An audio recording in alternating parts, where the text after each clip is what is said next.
If the only thing you can think of having for breakfast is that old ooey gooey oatmeal, stay tuned to learn a great recipe for a granola your kids are going to love and a pizza crust your husband's going to thank you for.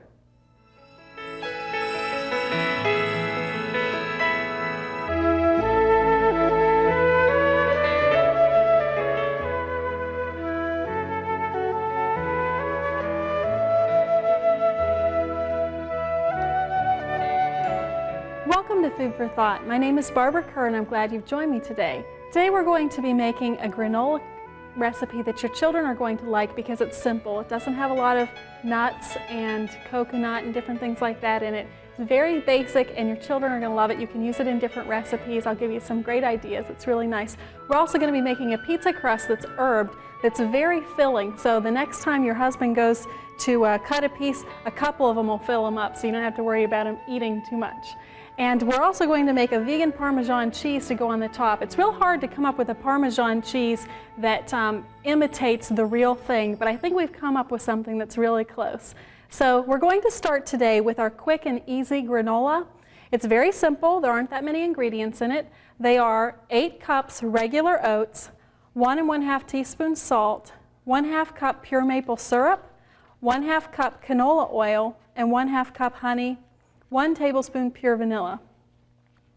I love making this recipe because it's so simple. You can have the whole thing done in 35 minutes. It takes about 5 minutes to mix up and 30 minutes to bake in the oven, and it's just really great.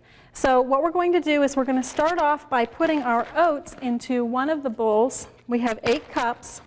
Just get your regular oats. You know, I love to throw those dishes around the kitchen.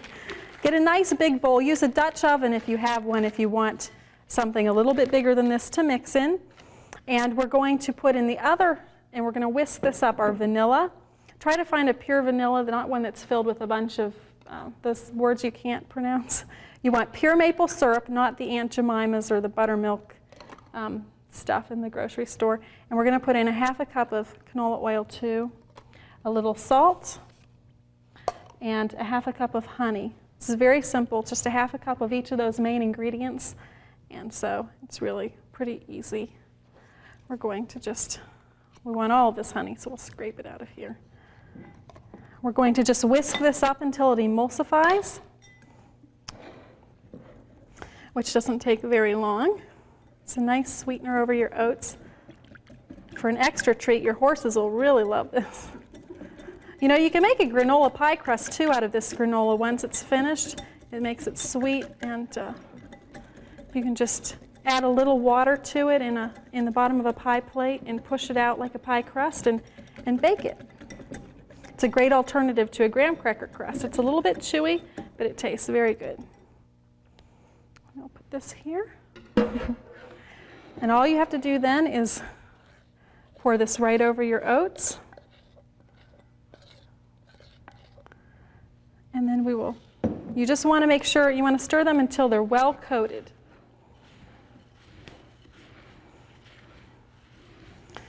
We're going to bake this in an oven at 350 degrees, and we're going to bake it.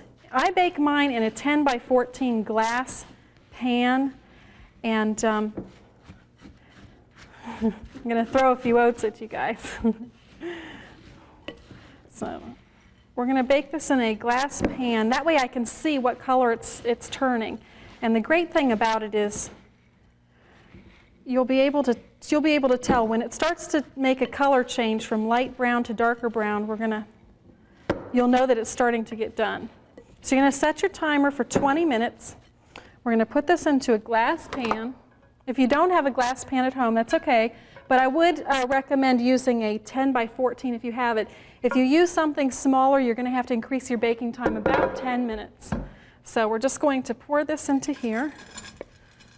This makes a nice big batch, although my son loves this so much he eats this like it's going out of style. Of course, we use this for a lot of different things. Just going to set these here. Then you just want to spread this out to the edges, about an inch deep. And you can see that it's just nice and light white color like it normally is. What you're going to do is put this into the oven and bake it at 350, like I said, for 15 minutes. And then, or for 20 minutes first, and then you're going to take it at the edges because it's going to start turning browner around the edges, and then you're going to stir it gently up and off the bottom to redistribute it, and then you're going to bake it for an additional 10 minutes at 350. Now you're going to want to watch this. You don't want it to burn. You're going to want to just be mixing it up. When you see them starting to turn two different colors, some of them will be darker brown, some of them will be lighter brown, then you know it's done. Also feel your granola and see if it's starting to feel like it's drying out, and that means it's close to the end. This is really great because when it's completely finished, it is very easy to get one of those plastic storage bottles, and that's what we keep ours in for breakfast time. Anytime you want to pour some out or you need it. You can see, well, I'm not sure if you can really see very well, there are two different colors of oats in here, and this is really great. What you can do, because this is such a wonderful recipe, is take this then, when you wanted like a nice dessert or something, take a parfait bowl and you can just take a little bit of your oats, pour it in the bottom. Then my favorite is to dice strawberries and kiwi fruit and put a little bit of that on there, and then put your favorite non-dairy like tofu yogurt or whipped cream over the top of that, which we have a recipe for in another one of our shows. And then layer that again with some granola and some fruit and another dollop of tofu whipped cream. It's absolutely wonderful. And your family will think they're just eating, well, practically Breyer's ice cream. So that's our granola recipe, and it's really nice. We're going to put this down. We're going to make a vegan Parmesan cheese next, and we're going to make that in our blender. So I'd like to introduce you to my assistant, Claudia Welty. She's been my best friend and helps me out on all of our cooking shows, and we're just going to make some Parmesan cheese, and I'm going to give you these oats, these bowls. Thank you, Claudia. You're welcome. You like oats, don't you? I love them. Good. This is it's a great recipe. You can do a lot of things with oats. Oats are one of those foods that you think it's kind of boring, or you make the same thing time after time, oatmeal, oatmeal, oatmeal, and it gets to where I get tired of the same thing. I need to create new things that taste good all of the time so that I have something new to work on. What we're going to do for this Parmesan cheese is I'm going to have a blender. Now, probably the most difficult of the ingredients that are going to be in it is our ground sesame seeds. I'm going to start by reading the list of what we need for this recipe. It's simple. There's only a few ingredients in our Parmesan cheese. That is 1/4 cup nutritional yeast flakes, 1/2 cup sesame seeds ground, 2 teaspoons garlic powder, 1 teaspoon onion powder, 2 teaspoons chicken or beef seasoning, and 3 teaspoons of lemon juice. What we'll do is we will start by what you can do is if you don't have a way of getting ground sesame seeds, you can take and put them in your blender dry. I get the roasted sesame seeds and blend them. It takes a long time. It takes about probably close to 10 minutes in the blender. Be patient. Eventually they do grind. So you can just put these in the blender, and we're going to also put in our yeast flakes. And that would be these. Yeast flakes are very, very high in vitamin B, all of the B vitamins. So if you want to add, we all could use more B vitamins. If you're not sensitive to yeast, that's a really great thing to add. So we're going to put in our chicken seasoning, which does not have chicken in it, and our garlic powder and onion powder. And we're going to mix, you want to put your lemon juice on the very top. It's the last thing to go in. We're going to just take and blend this a little.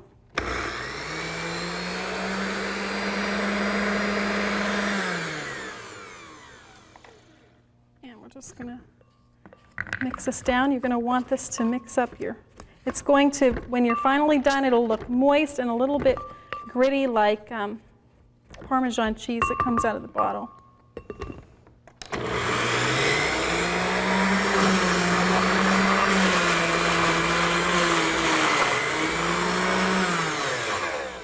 See if we can keep this from hitting us. Okay. So we have our Parmesan cheese, and what we're going to do is we're going to make up our oat pizza crust. And as soon as that's done, then we are going to sprinkle some of our Parmesan cheese on there.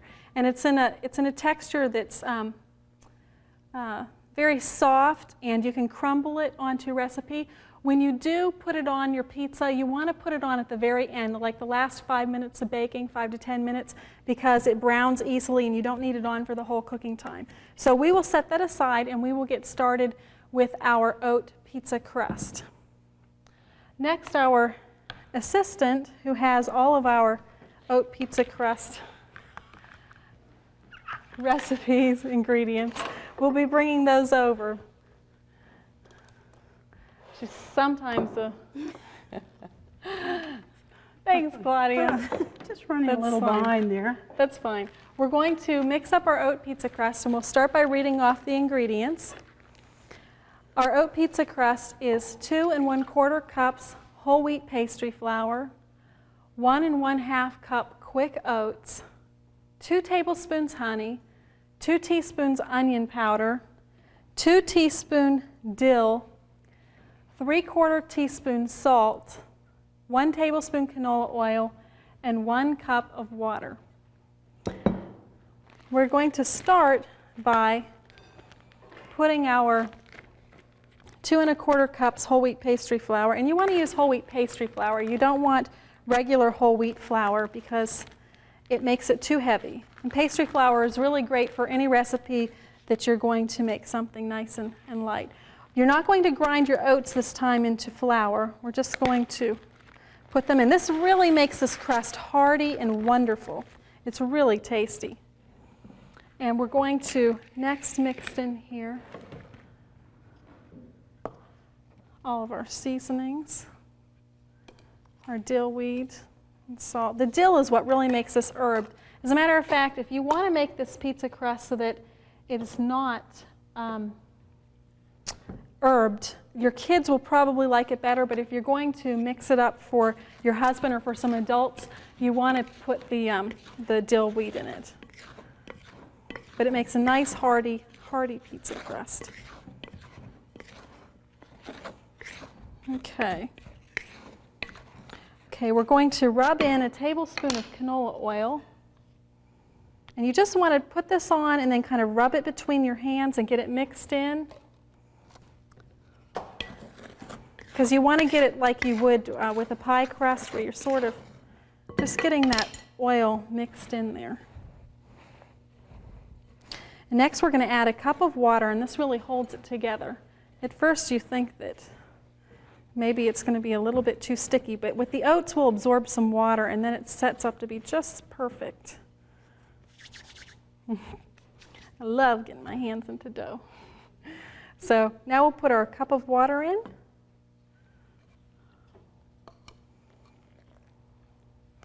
I think I will mix this with a Foley fork. Those of you who have never used a Foley fork before, you're really missing out on something great. These things are wonderful. If anyone ever finds an extra one, please send it to me. I need these. You can't find them in the store anymore. Occasionally at a yard sale. They're really a great utensil.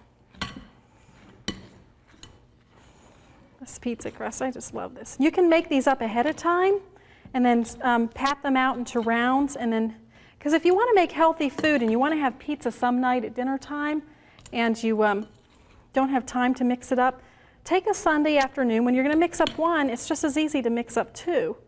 So take your pizza crust and mix up two at the same time. This is a little bit sticky.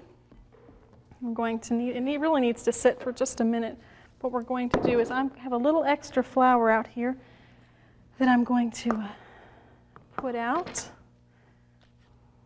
And we'll just sprinkle a little bit on here. See if we can keep it from sticking to the counter. You want to shape it into the shape that you're going to be making your pizza before you roll it out.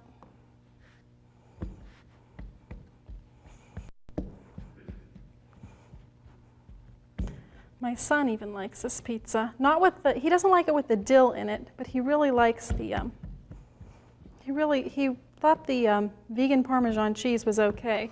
And he's really been addicted to cheese lately, so this is a good pizza crust for him. I'm going to roll this out on my baking stone. I have a round baking stone that I use because I hate to burn my food, and it's wonderful. It's just a piece of clay that I put. You can use them for cookies or whatever. They're great. And a little dough roller. It makes a nice thick crust. I'm just going to roll it right to the edge. It doesn't need to raise. So whatever you roll it out to, that width, that's what you have. You know, oats are really great for regulating blood glucose levels. So if you're diabetic, oats are a really good thing to include in your diet because they can help you with your blood sugar. But on the other hand, oats are the highest in fat of all the grains that there are. Doesn't mean that they're a fatty grain, they're just the highest in fat of all the grains that exist. But that creates more warmth and stamina in your body when you eat them. And that's why when you eat a bowl of oatmeal in the morning, it stays with you longer. So you can see how we've rounded these edges. Next, what we're going to do is just put any pizza topping on that you want to. What I like to start with is a Five Brothers tomato sauce. It's summer tomato basil. And one thing that I learned recently is that you have got to read your labels when you go grocery shopping. I didn't realize all of the fat that's in commercially made spaghetti sauces and pizza sauces, and even not only the fat, but there are a lot of milk products and dairy products in some of them. So you need to really be careful if you want to have a vegan pizza and you really want to cut the dairy out of your diet. You need to really read your label. As a matter of fact, this only has 60 calories in a half a cup, and only 15 of those calories come from fat. So that's really a good amount. So we're going to just open this up and spread out. Do we have a spoon? I guess I can use the back of this.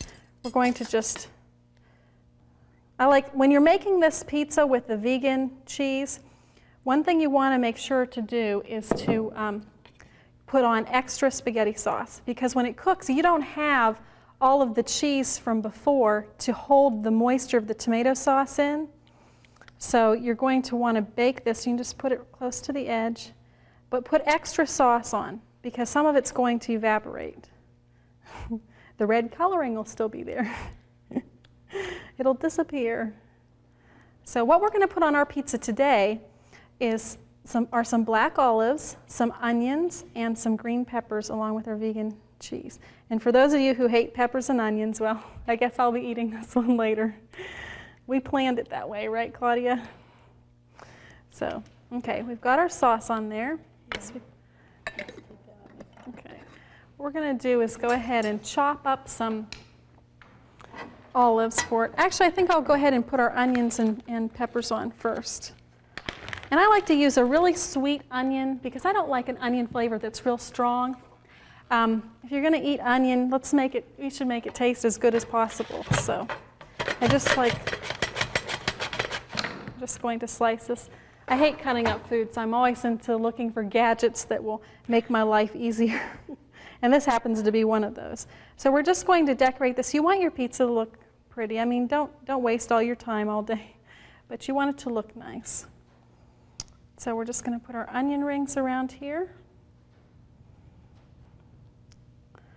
And if you're like most people I know, they turn their nose up at onions, but they're really worth including in your diet because they're very good for you. We're also going to slice up some green pepper the same way. My little handy dandy slicer.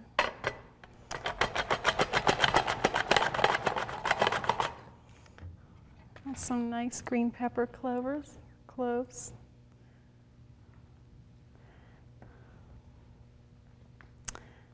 This makes your pizza very colorful. You want something that's going to be appealing to the eye. You don't just want something that's healthy, because it's very important as we're trying to change our diets for our families that we make food that looks good and tastes good. I once had somebody tell me that they couldn't eat healthy food because most of it was brown. And I really had to laugh at that one. They were trying to tell me why they couldn't eat lentils. And actually, you know, lentils may look bad or a little bit bad. I don't think they look bad, but they taste great. And so when they told me they couldn't eat them because they were brown, I had to laugh. And I said, well, do you like chocolate? Oh, sure, I love chocolate. That's really great. I said, well, how do you feel about Pepsi and Coke? And, oh, I think Pepsi and Coke is great. I said, well, they're brown. So they figured out what I was trying to say. But just because something's a different color, but you want this to look really pretty. What we're going to do then now is we would put this into our oven and bake it, and then at the last 5 to 10 minutes sprinkle the Parmesan cheese on. Oh, we've forgotten our olives. Let's go ahead and cut up our olives. That's okay, you guys don't care. They're going to pay me whether I make mistakes or not today. When you're on the Lord's payroll, you get blessings everywhere you go. So we're just going to cut up our olives, put on your favorite toppings. Try to put on toppings that are nutritional, though. The more color you can put in something, the better, the more nutrition it's going to have, generally speaking. And I know I have a whippy dippy chopper around here somewhere. Here it is. Got to keep my assistant on her toes. And there's some leftover garlic on here from before, so it'll be great. A little garlic on this pizza.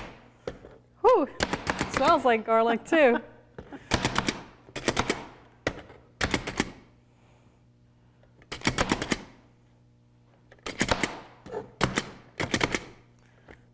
We're just going to decorate this and to look as pretty as possible. Whenever you're going to make healthy food, always try, if you can, to mix up two batches at the same time, because generally speaking, more times than not, you're going to be able to stick it into the freezer, and you can freeze something, and that way you can pull it out, because I find the biggest complaint that people tell me when they're trying to change their diet and they're trying to cook healthfully is that they just don't have time to make health food. And if you will make up twice, I mean, it doesn't take that much longer to put 2 teaspoons of something into 2 separate bowls as it does 1 if you're going to get the ingredient out. So it's a really great thing to just take and make, and then like this pizza dough, what I do is I take it and I will mix it up and I put it into a flat round, maybe about this big, and then I wrap it in wax paper and stick it in a Ziploc baggie. And that way I have another pizza crust when I'm ready to go and do something different and have another meal. Now we're going to sprinkle our Parmesan cheese on top. I'm going to rinse off my hands here. You get all the fun jobs, Claudia. Yeah, that's why they pay me the big bucks. So what do you like to do with this oatmeal that we've made? I mean, the granola that we've made. Have you put it in any of your recipes? Well, I don't drink milk, so I like it for breakfast with orange juice on it. It's really good, I know. I've tried the orange juice thing, and I just can't. But she lives down in Florida, where you can go right to Harvey's Grove and you can get like fresh orange juice and just put it in your citrus juicer and squeeze it in it, and you know, it's a little bit better, but still. Oh, that's something else. Instead of putting milk over the granola, what we use at home is vanilla or original rice dream, and I have a new almond milk that I really like. I think it's made by it's called Naturally Almond, and it's very, very tasty. So it has a real nutty flavor, so I think that's really my favorite. We're just going to sprinkle this on here, which gives it just a little bit of a Parmesan cheese flavor. And this is really beautiful. You know, this granola is best for as a snack. Oh yeah, Nathan's always coming in and wanting a cup of this to take out to eat with him. So I think what I'd like to do is just give you quickly the recipe for the tofu whipped cream that you can put over and make your parfait with your granola. And my assistant has that, so she's going to bring that. And you know, when you store your Parmesan cheese, it stores very well in a tightly sealed container, like an old margarine tub or something like that. You can put that right in, and you can keep it in the freezer, or you can keep it in your refrigerator for up to a couple weeks. So the freezer, of course, it will stay longer. But what you can do if you're going to mix up and make this parfait, which is absolutely delicious, to make your tofu whipped cream, just take a cup of your firm, silken, light Morinu tofu, and you want to use the Morinu. You don't want anything other than silken.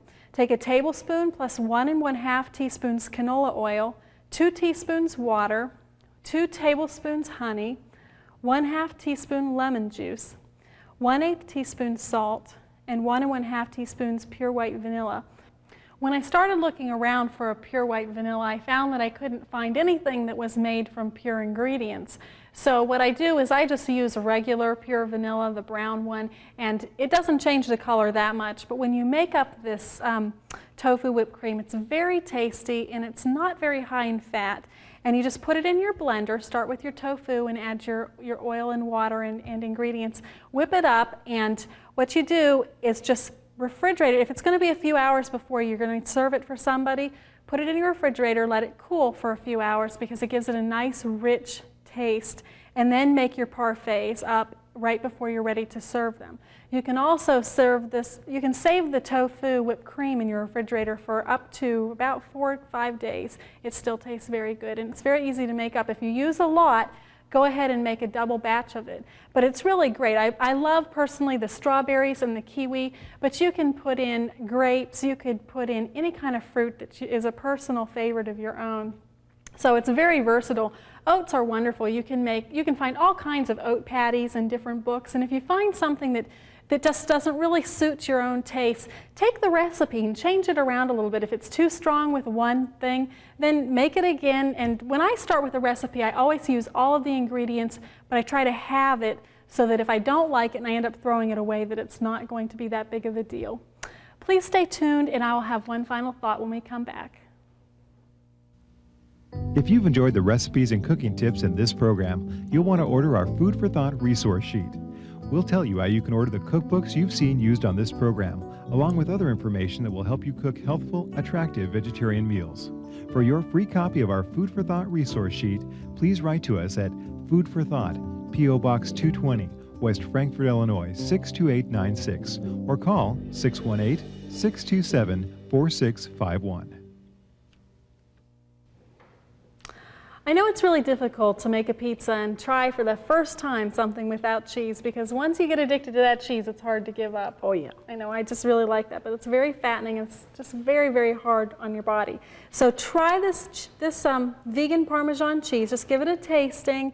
I think you'll really be happy with it. This crust is thicker, so you'll need to bake it for 30 to 45 minutes. Just watch it depending on your oven on how it goes. So this is really good. Could you use this crust for a fruit pizza?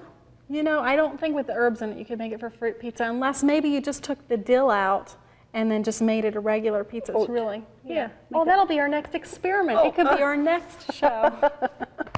So please join us in the next show that we have, and thank you for being with us today, and I hope that you'll try some more oats because they're really wonderful and very good for you. See you next time.